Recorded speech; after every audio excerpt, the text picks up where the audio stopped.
لە بەرەبەیانی چواردەی تەمووزی ساڵی 1950 لیوایەکی سوپای پاشایەتی ئەو کاتەی عێراق بەرەو وڵاتی ئەردەن دەکەونە ڕێو لەوێشەوە بەرەو فەڵەستین، بەڵام لە نزیک بەغدای پایتەخت لیوا سەربازیەکە ڕێڕەوی ئامانجەکەیان دەگۆڕن. لە ماوەیەکی کورتدا بە سەرکردایەتی چەند ئەفسەرێکی پلەباڵای سوپا دەست بەسەر کۆشتی ڕێحابدا دەگرن و شۆڕشی چواردەی تەمووز بەرپا دەکەن.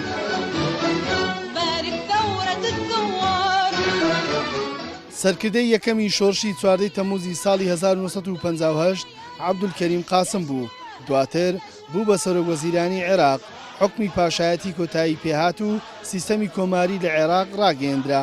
عەبدولکەریم قاسم دەستی کرد بە کۆمەڵێک چاکسازی و گۆڕانکاری لە سیستەمی سیاسی و ئابووری بازرگانی عێراق. ئەوەی پەیوەندی بە ئێمەوە هەبێ وەکو نەتەوەی کورد بەپێی مادەی سێ لە دەستوری کاتی ئەو کاتدانی بەوە ناکە کوردیشان بەشانی عەرەبەکو دوو نەستەوەی سەرەشی لەگەڵ کۆمەڵێک نەتەوەی تر لە عێراقدا دەژین. ئەوەی پەیوەندی بە ژیان و گوزەرانی خەڵکەوە هەیە کۆمەڵێک چاکسازی لە بواری کشت و کاڵیدا کرد، لە بواری ئابووریدا کرد، لە هەمان کاتدا ئازادی سیاسی فراهەم کرد، ئازادی ڕێکخراوبوونی فراهەم کرد، ئازادی حیزبایەتی با بڵێن بە پێی یاسا ڕێخست، ئازادی ڕۆژنامەگەری دەستەبەر کرد واتە گۆڕانکاریەکی قوڵی لە ناو کای سیاسی و ئابووری و کۆمەڵایەتی کولتوری ئێمەدا کرد. بۆیە من پێم وایە شۆڕش بوو. بەریتانیەکە خۆی دێ مەلەکی دروستەکە تا ڕاتەیەک گونجاوتر بوو، بەڵام کە ئینقلابێک دەکرێت چکەوەی عەبدولکەریم قاسم پێ هەستا لە ڕاستیدا شۆڕش نەبوو، ئینقلابێک بوو، بەڵام وەکو عەبدولکەریم قاسم بە خۆی پیاوەکی باش بوو، کوری پرۆژەی جوان جوانی کرد، خۆ نەویست بوو، گەندەڵ نەبوو، ئەوە دیوێکی ترە لە مەوزۆ.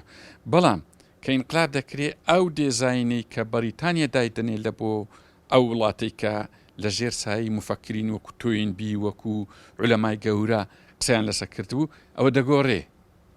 دوو ئیتیجاهی وەرگرت، یەکیان ئەلمانی قەومی، یەکیان ئیتیجاهێکی دەستوری وەرگرت کە کورتیایدا بوونیەکی هەبوو. ئەوە 62 ساڵی بەسەردا تێپەڕیە.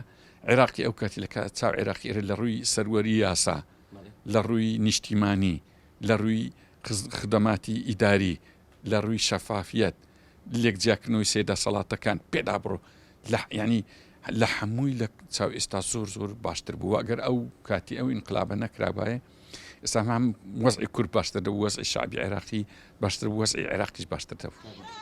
شۆڕشی چواردەی تەمووزی ساڵی 1950 گۆڕانکاری ڕیشەی لە عێراق هێنایەکایەوە لە ڕووی سیاسی و ئابووری و بازرگانی و سیادیەوە.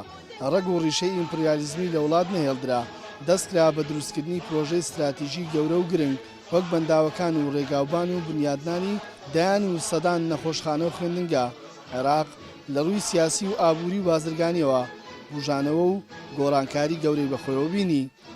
کاروان مەسعود، گەلی کوردستان، هەولێر.